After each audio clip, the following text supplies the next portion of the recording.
Okey, sekarang kita nak sambung. Okey, bahagian kedua dalam chapter 6.5 kepekatan larutan aqueous ni. Okey, kepekatan, cikgu cakap tadi, cikgu dah ajar boleh diukur menggunakan dua unit lah. Satu dalam gram dm kuasa negatif 3 and another one is mol dm kuasa negatif 3. Okey. Kepekatan kalau kita ada kepekatan dalam unit gram dm kuasa negatif 3 dan kita boleh tukar dalam unit mol dm negatif 3 dengan cara bahagi jisim molar. Okey, dan kalau kita ada kepekatan dalam unit mol dm negatif 3, kita boleh tukar dia dalam unit gram dm kuasa negatif 3 dengan cara darab jisim molar. Okey, please jangan pening. Okey, itu just introduction for our second part. Okay, so now, okay, cikgu buat pindahkan, okay, yang rumus tadi tu, okay, dalam bentuk segitiga macam ni. Okay, buat segitiga, okay, buat dua layer, dua lapisan, okay, dua level, sorry. Okay, level atas awak tulis kepekatan, okay, level bawah awak bahagi dua part macam ni. Satu awak tulis kemolaran, satu lagi awak tulis jisim molar.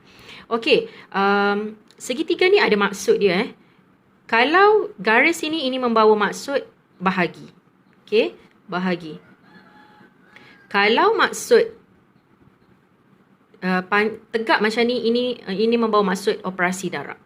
Okey, so maksudnya macam mana nak guna segitiga ni? Okey, katalah awak ada kepekatan. Okey, kepekatan dalam unit gram gram dm kuasa negatif 3. Okey, kemudian awak nak cari kepekatan ini, nak tukar kepekatan ini dalam unit kemolaran. So, caranya ialah, okey, nak kemolaran kan? So, tutup kemolaran. So, apa yang tinggal? So, kepekatan, okey, per jisim molar. Per ni maksudnya bahagi.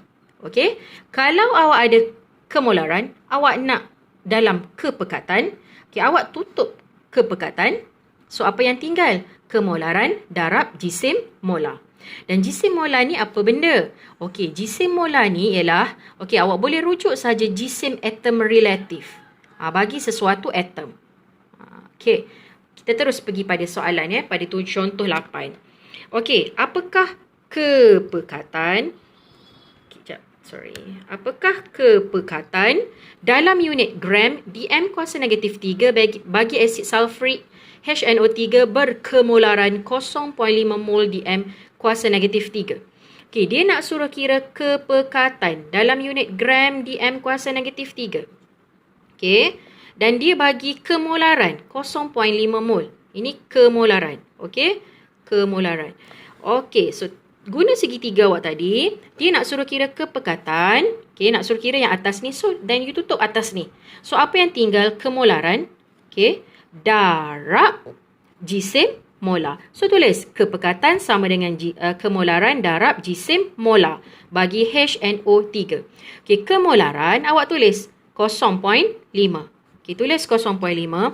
Okey, jisim molar. Macam mana nak kira? Okey, jisim molar awak kena rujuk maklumat yang diberi ke atas ni. Okey, dia bagi jisim atom relatif kan? So, kira jisim molar relatif, jisim molar bagi HNO3. Okey, H, jisim atom relatif dia 1. Kita dah belajar ni bab 3 dulu. So, tulis 1.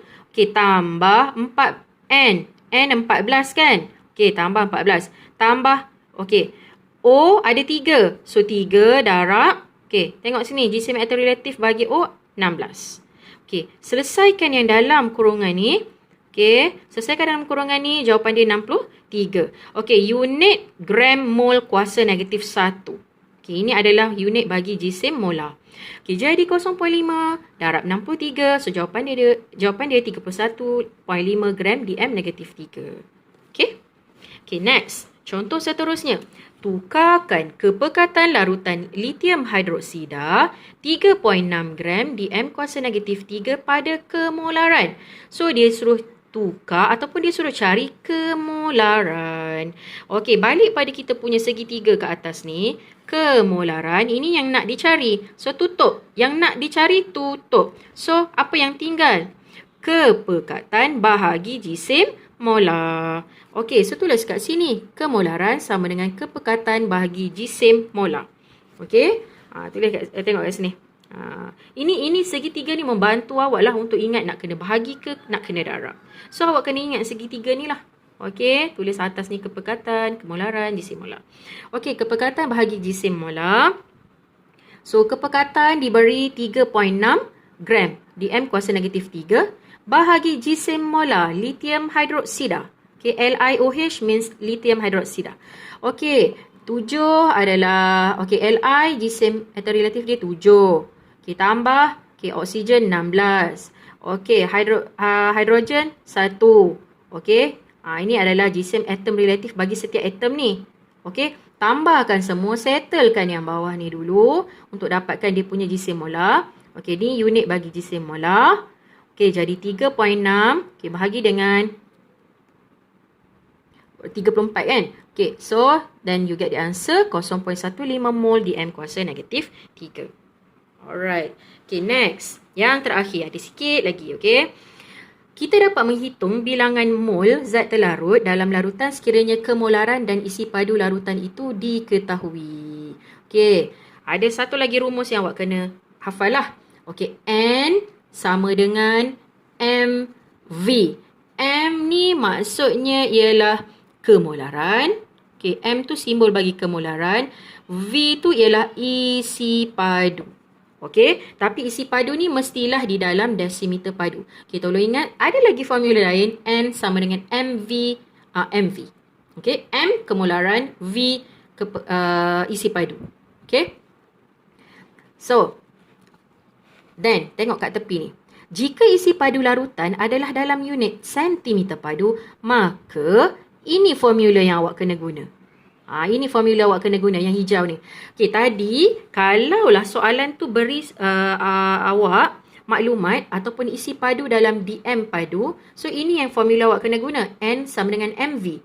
Tetapi sekiranya soalan beri awak, okey, unit bagi isi padunya adalah dalam sentimeter padu, awak kena guna formula N sama dengan MV per 1000. Sebab 1000 ni, bahagi 1000 ni dia bantu awak untuk tukar unit isi padu tu kepada desimeter padu.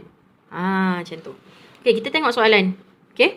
Hitungkan bilangan mol kalium hidroksida yang terkandung dalam 2 desimeter padu larutan kalium hidroksida. 0.5 mol dm kuasa negatif 3. Okey, bilangan mol. Dia nak bilangan mol. Dia nak bilangan mol kan? Okey, ini yang nak dicari. N ni bilangan mol. Dia bagi maklumat isi padu. Okey, ni isi padu. V. Ini V isi padu. Okey, dia bagi dalam desimeter padu. Okey, dan dia nak bilangan mol. Okey, dia bagi apa lagi kat awak? Dia bagi kemolaran. Okey, dia bagi kemolaran lah. 0.5 mol ni kan. Kemolaran unit dia M besar. Bukan unit simbol dia M besar. So, N sama dengan MV. Kita guna rumus yang ni lah. Okey, N sama dengan MV. Okey, M 0.5 darab V2. So, jawapan dia ialah 1 mol. Okey, rumus ini digunakan kerana isi padu larutan dalam unit desimeter padu. Okey, macam cikgu cakap awal-awal tadi, sekiranya isi padu diberi dalam desimeter padu, you have to use this formula.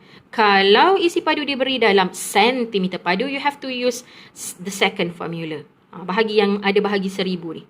Alright. So, tengok soalan. Okey, tengok soalan. Sebuah bika mengandungi 200 cm padu larutan plumbum nitrat. 0.2 mol dm kuasa negatif 3. Okey, berapa bilangan mol plumbum nitrat dalam bika itu? Okey, dia nak N. Okey? Dia nak N. So, bila nak N, awak ingatlah. Formula yang kita boleh pakai ialah N sama dengan MV. Tapi nak pakai N sama dengan MV ke nak pakai N sama dengan MV per 1000?